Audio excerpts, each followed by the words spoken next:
Scotland has been fighting for its independence for 10 years.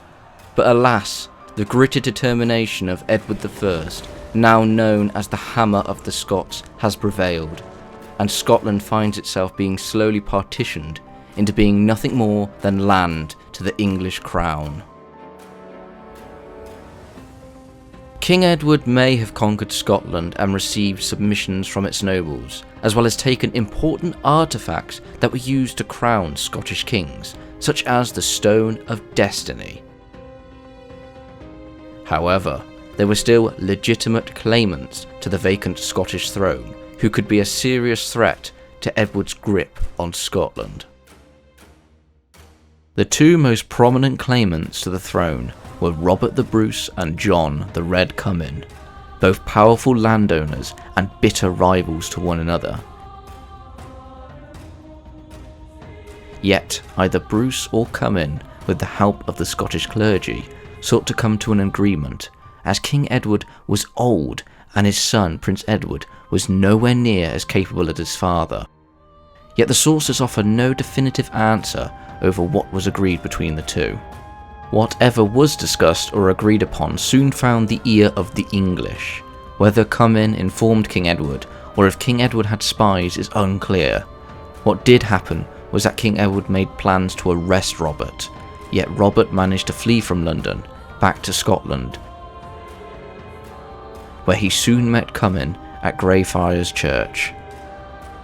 The church was a neutral point of meeting, as well as God's house, a place of reflection and prayer. Yet an argument quickly broke out between the two,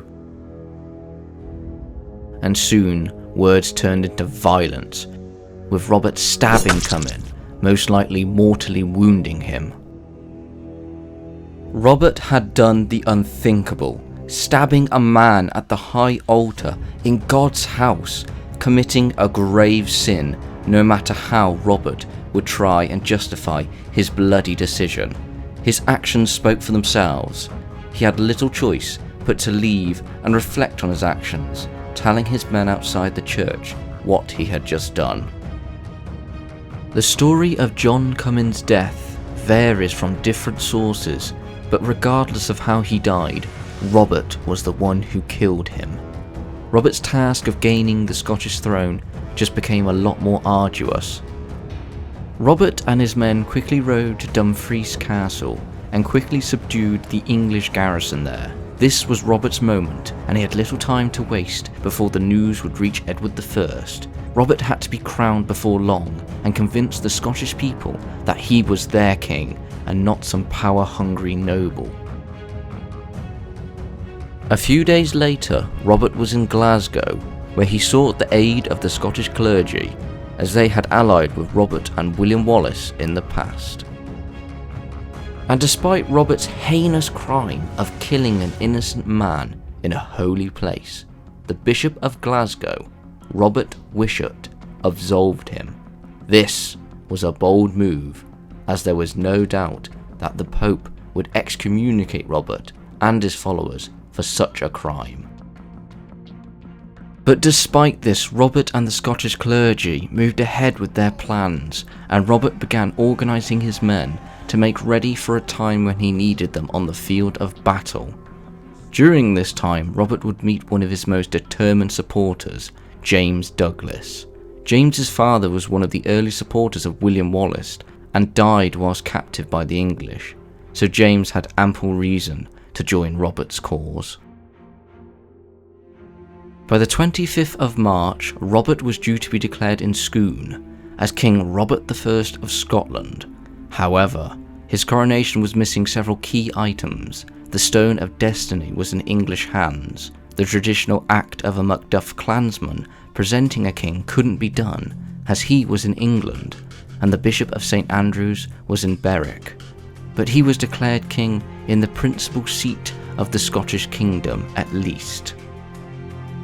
With the declaration of kingship over, Robert could now focus his efforts on creating his Scottish kingdom. But the task ahead would be difficult, as he not only had to contend with the English, but also various Scottish clans that were allied to the Cummins.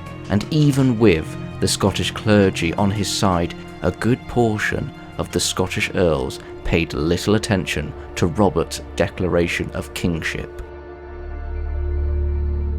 Back in England, King Edward is resting at Winchester as an illness had taken root, greatly weakening him. And as the news reached of Robert's uprising, he was initially hesitant to believe that Robert was the figurehead of this rebellion. Yet King Edward quickly moved to assess the situation, and by June, Robert's English lands were forfeited, and an army was recruited to burn and pillage the lands of any allies to Robert.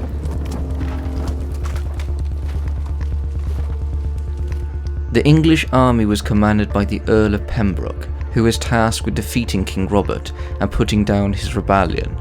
With the English army supplied, they marched straight to Perth, where King Robert's forces were last seen. After arriving in Perth, Robert rode straight to the Earl to discuss the battle, and it was agreed that they would fight on the 20th of June. With the date set, King Robert sought to make camp in a woods near the village of Methven. As the battle date was nearly 2 days away, King Robert and his men rested, and before long the defence of the camp soon became lax. Both sides had an even number of men, around 2,500 each, with a mixture of light and heavy troops. The English had a majority of archers, with some Scottish troops loyal to King Edward. On the 19th of June 1306, the English army suddenly attacked King Robert's camp. And as a good number of his troops were relaxing, they were unprepared and unequipped, making an easy target for the well-prepared and armoured English. King Robert quickly mounted his horse and along with his retinue fought to gain some order amongst his troops. Yet the surprise attack and the disadvantage of armoured troops attacking unarmoured troops gave way for a mass rout to begin.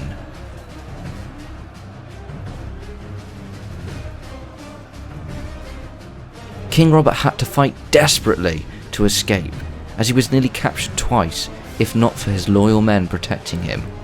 King Robert did manage to kill the Earl of Pembroke's horse, giving him the chance to escape.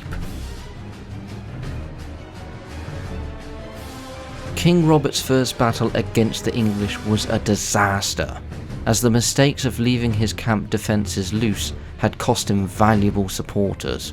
All King Robert could do now was retreat towards the Breadalbane Mountains.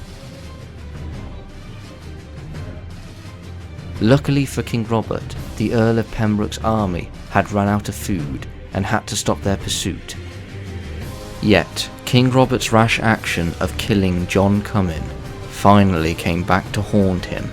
As his small force were making their way to Perthshire, they were met by John MacDougall, a blood relative of the Comyn, who immediately attacked King Robert's exhausted army.